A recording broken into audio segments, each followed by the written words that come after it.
Pernahkah kalian bertanya-tanya, apakah monster-monster dalam serial From benar-benar merupakan ancaman utama bagi para penduduk kota? Apa yang sebenarnya sedang terjadi di kota misterius ini?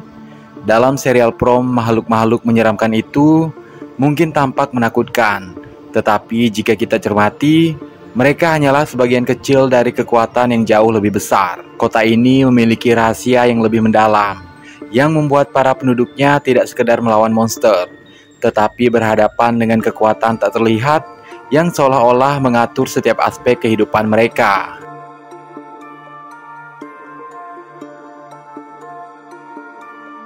Dalam From, para penduduk terjebak dalam lingkaran yang tampak tak berujung, tanpa petunjuk kapan atau bagaimana mereka bisa keluar.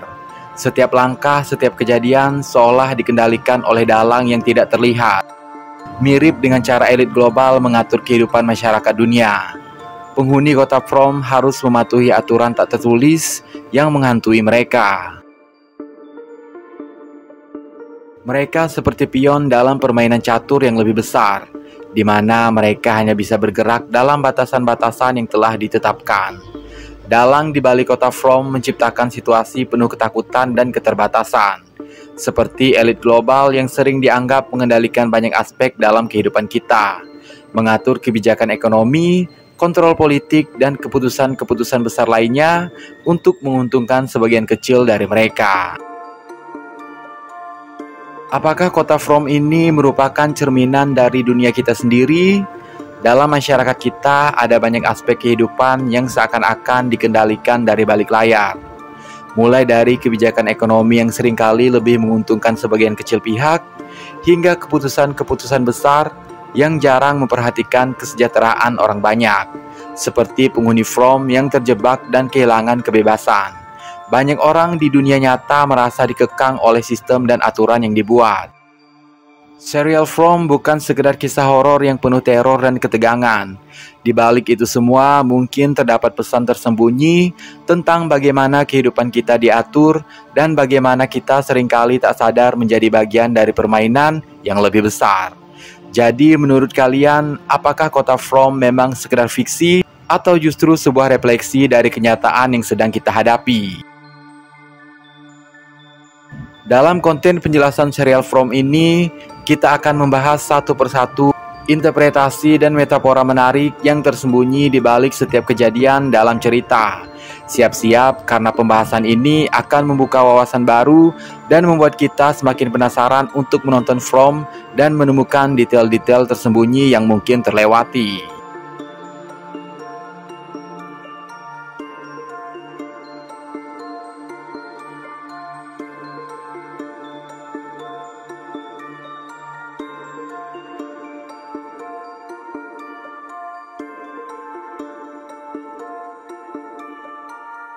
Monster dalam serial From yang muncul di malam hari mungkin sebenarnya lebih mirip peri jahat dari legenda dan cerita rakyat ketimbang sekedar hantu biasa.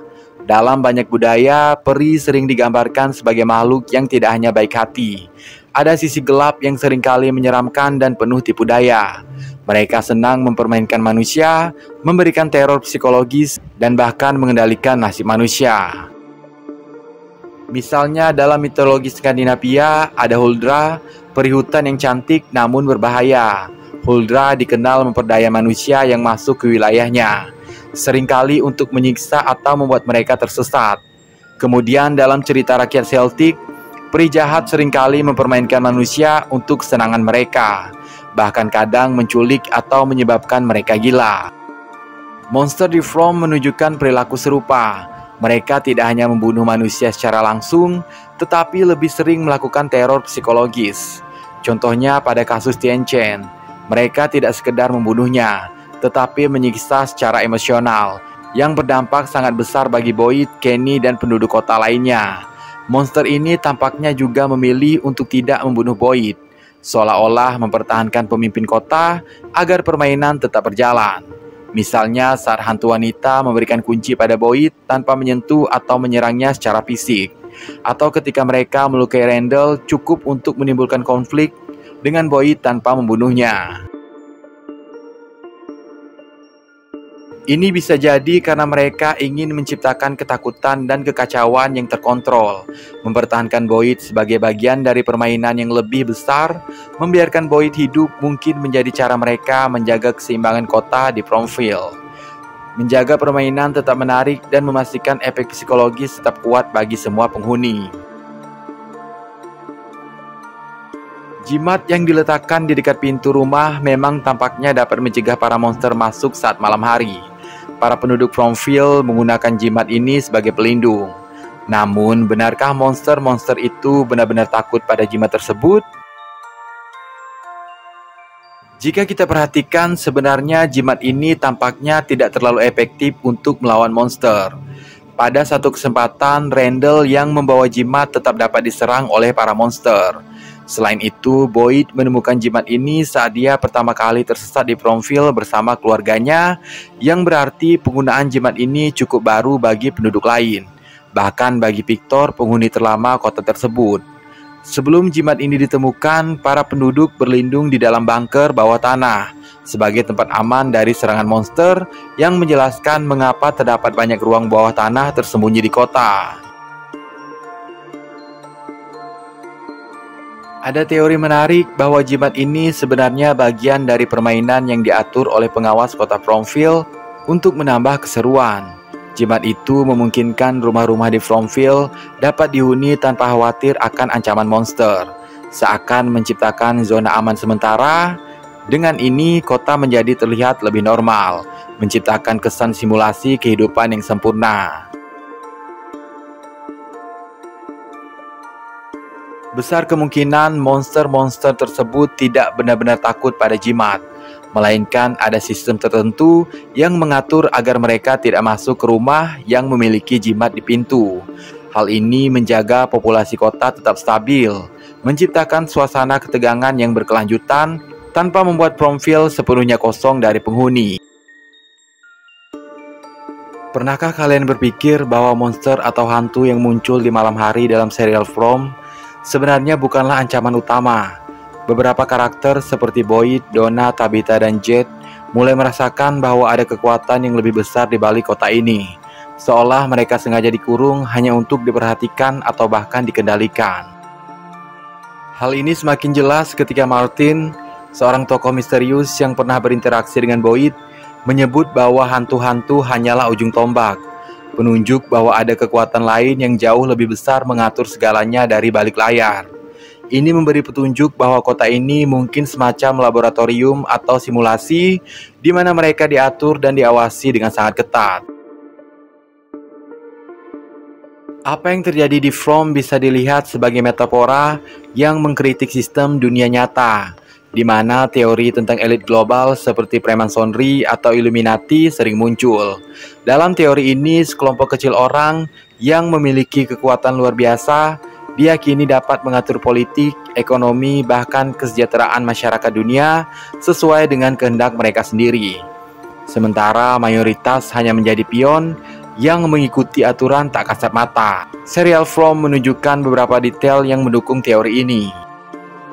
Monster di Pромville mungkin hanya berfungsi sebagai alat untuk menakuti dan membatasi penduduk, mirip dengan bagaimana ancaman di dunia nyata kadang digunakan untuk membatasi atau mengendalikan masyarakat.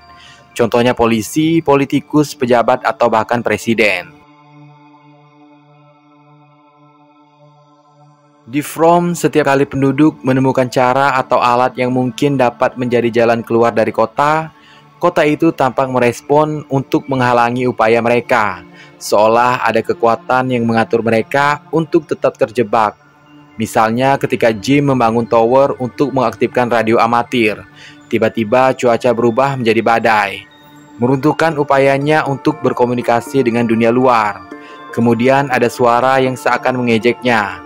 Begitu juga saat Tabitha menggali di bawah rumahnya untuk mengikuti kabel. Rumahnya ambruk tepat pada saat yang sama. Begitu juga ketika Boyd berhasil membunuh salah satu monster. Kota tampak bereaksi dengan membawa musim dingin secara tiba-tiba. Hal yang menurut Victor belum pernah terjadi sebelumnya. Penduduk mulai menghadapi kelangkaan makanan, diikuti oleh kepanikan. Sementara monster juga mulai menyerang ternak mereka. Kejadian-kejadian ini memiliki kemiripan mencolok dengan sistem dunia nyata. Ketika ada inovasi atau teknologi yang berpotensi mengancam posisi kekuasaan elit global, seringkali reaksi cepat muncul untuk menghambat atau mengendalikannya. Misalnya, TikTok yang berkembang pesat dan mulai menyaingi media sosial besar di Amerika Serikat dengan cepat menjadi target tekanan politik, hingga menghadapi ancaman larangan di berbagai negara. Contoh lain adalah penangkapan Hovel Durov, pendiri Telegram, di Perancis, di mana Telegram dituduh kurang memiliki kontrol atas konten di platformnya. Hal ini dilihat banyak orang sebagai upaya pembatasan atas media komunikasi yang dianggap tidak mudah dikendalikan. Di sisi lain, Amerika dengan mudah mengarahkan opini publik mengenai siapa yang benar atau salah dalam konflik global, seolah mengendalikan narasi besar untuk kepentingannya. Sistem elit global tampaknya tidak menyukai apapun yang bisa mengancam posisi atau kepentingan mereka, dan serupa dengan Fromm, memiliki cara untuk menekan segala upaya yang mencoba mengubah permainan. Di kota Fromville, kekuatan yang tak kasat mata ini membuat penduduk merasa selalu diawasi dan dikendalikan, dan apapun yang dilakukan untuk melarikan diri selalu berujung pada hambatan yang baru. Jika kita menganggap bahwa penduduk kota Fromville berada dalam pengawasan, mungkin tujuan mereka sebenarnya adalah sebagai objek penelitian. Mereka sengaja ditempatkan di kota itu untuk melihat reaksi dan aktivitas mereka dalam situasi yang ekstrim. Setiap orang yang masuk ke kota memiliki peran yang seolah-olah sudah ditentukan. Boyd misalnya berfungsi sebagai polisi, pengaman, dan pemimpin kota, menunjukkan peran otoritas. Christie bertugas sebagai dokter, menjaga kesehatan penduduk. Jim dan keluarganya mewakili unit keluarga yang lengkap, menunjukkan bagaimana mereka berfungsi bersama dalam keadaan terisolasi. Jet dengan latar belakang teknologinya berperan dalam mencoba memecahkan teka-teki dan mencari jalan keluar. Hampir semua kelompok usia ada di kota ini, dari anak-anak hingga orang dewasa dan lansia. Mungkin untuk melihat bagaimana setiap fase kehidupan manusia beradaptasi dan bertahan dalam kondisi yang sangat menantang.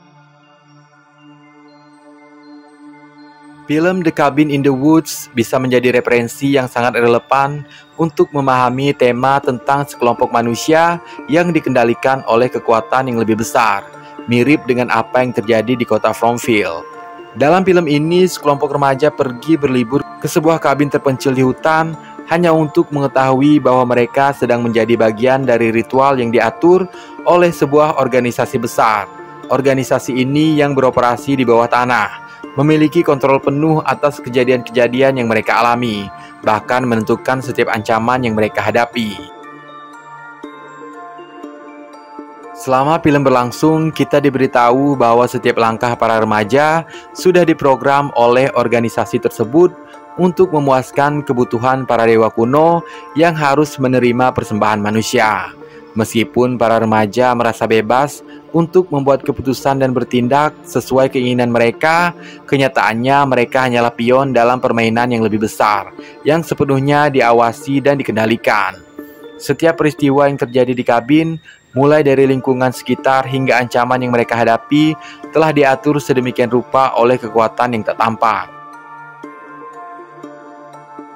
Dalam From, kita melihat perjuangan para penduduk yang terjebak melawan kekuatan misterius yang tampaknya mengendalikan seluruh kota. Kekuatan ini dapat diibaratkan sebagai metafora bagi elit global atau entitas penguasa yang mengatur banyak aspek dunia, mengontrol dan memanipulasi kehidupan orang-orang. Meskipun kota ini tampak tak terhindarkan, ada upaya perlawanan yang dilakukan oleh Boyd, Tabitha, Jet, Victor, dan lainnya. Boyd menemukan cara untuk membunuh monster, dan Tabitha yang berhasil keluar, meskipun hanya sementara. Ini menunjukkan bahwa bahkan dalam sistem yang ketat, ada celah bagi mereka yang berani mencari jalan keluar. Kematian Father Guthrie sebagai satu-satunya pemuka agama di kota juga menggambarkan ketiadaan pegangan spiritual, seolah para penghuni Fromville sengaja dibiarkan tanpa bimbingan.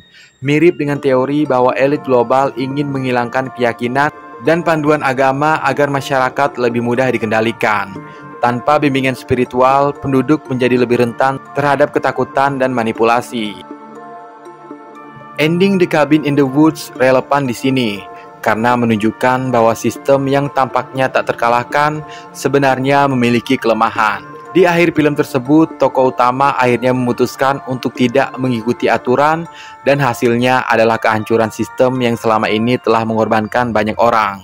Dalam konteks ini, Prom dan The Cabin in the Woods sama-sama menyiratkan bahwa sebesar apapun kekuasaan yang dimiliki entitas tertentu, jika orang-orang bersatu atau berani melawan, maka ada kemungkinan untuk menggoyahkannya atau bahkan menghancurkan sistem tersebut.